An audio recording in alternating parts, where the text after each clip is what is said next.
Hockenheim. It's an interesting track to say the least. That's because Hockenheim was constructed a little over 32,000 days ago. Or if you say it like a normal person, it's been around now for a little over 88 years. In addition to this, the track has changed significantly throughout its lifetime. However, it has had the same layout now for about 18 years. Funnily enough, this is what I'm going to be discussing in this video. It would make the most logical sense, huh?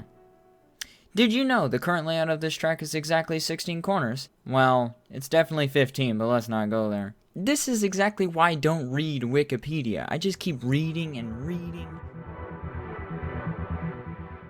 And that's not good. However, what is good is me finally getting to the point of this video, which does in fact consist of me explaining when to shift, what curbs to use, and finally just some overall techniques you can use to get the last bit out of the car. To be specific on what car, it's of course the F1 car. Go figure. Alright, that's it. Let's just get started with the video.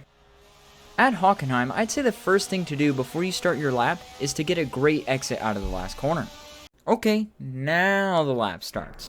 Turn 1 is a flat out corner. It's not easy for most people, but it's definitely possible after a while of trying. I recommend making use of the curbs, but be careful of the curb at the apex of the corner. Speaking of being careful, be sure you're turning gently at this corner, just enough steering to make it around the corner. When coming into turn 2, make use of ramming it into first gear, and when you get to the apex, put it into second gear. I know this may seem weird, and really, it is, but it will help slow down the car. In addition to that, it will also give you some more turning. Another thing to do in this corner is some trail braking. However, you don't need to go crazy on getting it right. What's more important than that is the exit. Just make sure to straighten the car out as fast as you can. Doing this will improve your acceleration out of this corner. Finally, that brings us to curbing. My advice is to use the curb at the apex, and if you can get away with using the curb on entry, use it. And of course, don't use it if you spin out on it. Finally, we made it to turn 3. It's not there. Don't tell me it's a thing, cause it's not. Okay, next corner. Turn 4 is really easy. Just make a gear shift and make some use of the exit curb. But most importantly, make sure you're using the least steering input you can. Using more steering than necessary will decrease your momentum. In other words, you're basically losing speed. Parabolica, or if you like, turn 5. I'm definitely going with parabolic on this one. Anyway, just keep it to the left, it's that simple. Oh yeah, and make sure to use all of third gear. I'd say to upshift about 12.3 thousand RPM. The hairpin. I'd say this can be the trickiest corner to get right, though there are some things to help make it slightly easier. One of those things being minimal curb usage. That's because the curbs can make the car very unstable, and also may make acceleration worse. My advice is to avoid the curbs for the extra bit of time, especially the exit curb. It really does have quite a negative impact on acceleration. One other trick to this corner is making an upshift mid-corner. Just like turn 2, make sure to ram the car into first gear on entry. But again, just like turn 2, make sure to put the car back into second gear just before you accelerate. Or if you like, just shift up at the apex of the corner.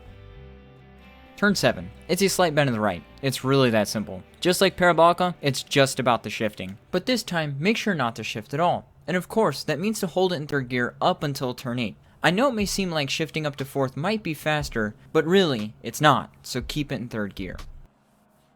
Turn 8, you know the number that's after 7? Yeah, that one. The easiest thing to get wrong in this corner is the exit. It's tough because you want to get the best acceleration possible, but the turn kind of keeps going. The best thing I can recommend for this corner is to make full use of the curb at the apex of the corner.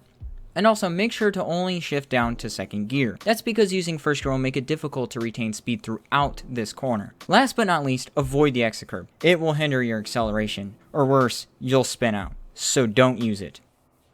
Turn 9 is actually quite easy in comparison to turn 8. Just make sure to put in minimal steering throughout this corner. In other words, just make sure you aren't turning the car in a harsh manner. Oh yeah, and make sure to keep it in second gear. Well, at least until turn 10.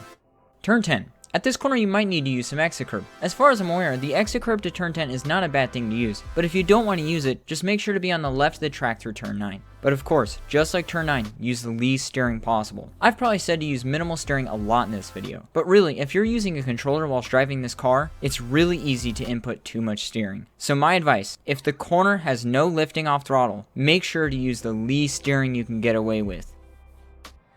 Turn 11. It can be quite a difficult one. My recommendation is to use all the track you can, especially on entry of the corner. But of course, it's not just the entry of the corner that's important, it's the whole corner. So be sure to use the entry to its fullest, but don't forget to use the apex curb as well as the exit curb. To simplify, this corner can be boiled down to one word: timing. Well, that's not all that helpful, but to make it more clear, this corner is mostly about timing your turn-in point correctly. It's similar to the first corner. It's hard, but with practice it becomes much easier. Oh, and I almost forgot.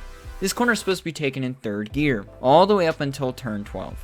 Hey, speaking of, turn 12. Just like in turns 2 and 6, ram the car into 1st gear on entry, and then at the apex of the corner, put it into 2nd gear. This corner can be quite difficult, especially if you go deep.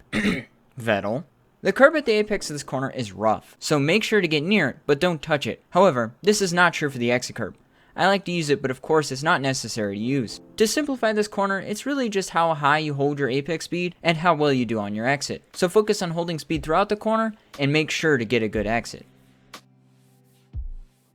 And turn 13 and 14 are barely corners in this car, so I don't think there's anything you could do that's very special, but you could shift up just before turn 14. This will make it easier to hold speed throughout the corner, but then again, it will cause the car to understeer.